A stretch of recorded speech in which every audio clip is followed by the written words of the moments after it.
Sweden is condemned in the Muslim world for allowing burning of Quran on Wednesday. A person burnt copy of Muslim holy book under police protection in front of Stockholm Mosque.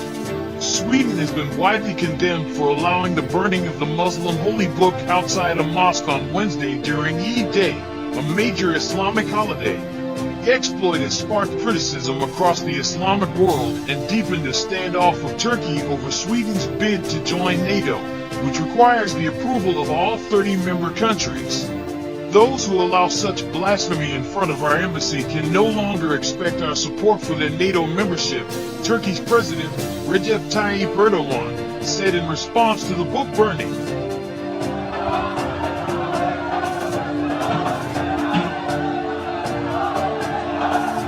In Iraq, several hundred people protested outside the Swedish embassy in Baghdad at the urging of Muqtada al-Sadr, a populist cleric who called on the Iraqi government to break off diplomatic relations with Sweden, which he called hostile to Islam. The crowd became increasingly angry, scaling the wall surrounding the compound and pushing through an external gate. There was no sign that Iraqi diplomatic police forces attempted to stop them. The protesters did not enter the embassy itself, which was closed for the Islamic holiday, and eventually left. Mr. Sadr called for larger protests after prayers on Friday. Iraq's foreign ministry also condemned Sweden for allowing an extremist to burn a copy of the Holy Quran. The Saudi foreign ministry slammed the incident late Wednesday, saying these hateful and repeated acts cannot be accepted with any justification, and they clearly incite hatred, exclusion, and racism.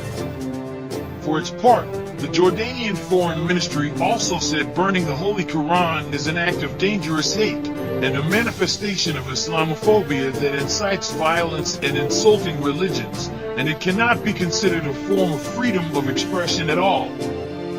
The Palestinian Foreign Ministry said the attack on the Holy Quran by a hateful extremist is an expression of hatred and racism and a flagrant attack on the values of tolerance, acceptance of the other, democracy, and peaceful coexistence among followers of all religions.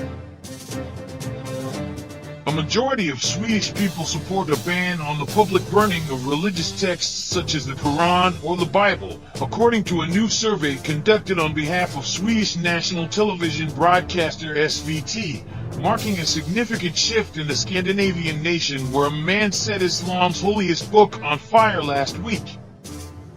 Middle Eastern nations including Iraq, Iran, Saudi Arabia, and Egypt strongly criticized the burning.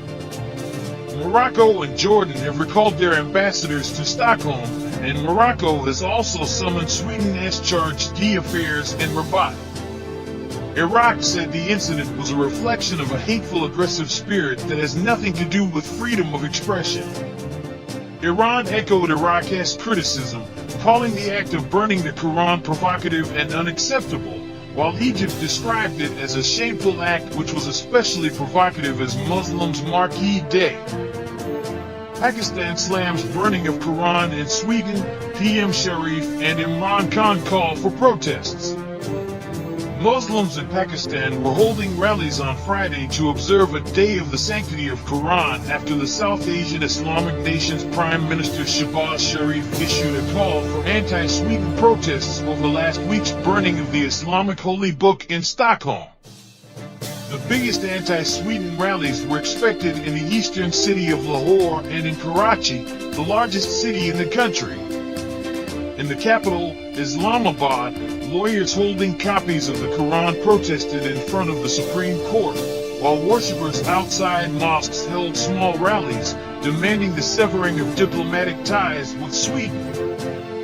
Former Prime Minister Imran Khan strongly condemns Lotsamac PTI chief wants Swedish government to realize freedom of speech doesn't allow absolute freedom to cause hurt to others. Former Prime Minister and PTI Chairman Imran Khan has strongly condemned the hate-filled Islamophobic crime of burning of the Holy Quran in Sweden.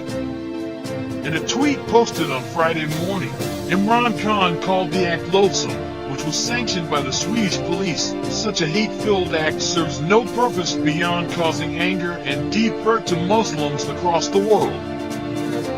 Swedish government should recall the UNGA resolution and also realize that freedom of speech in no way allows absolute freedom simply to cause hurt to others, he tweeted.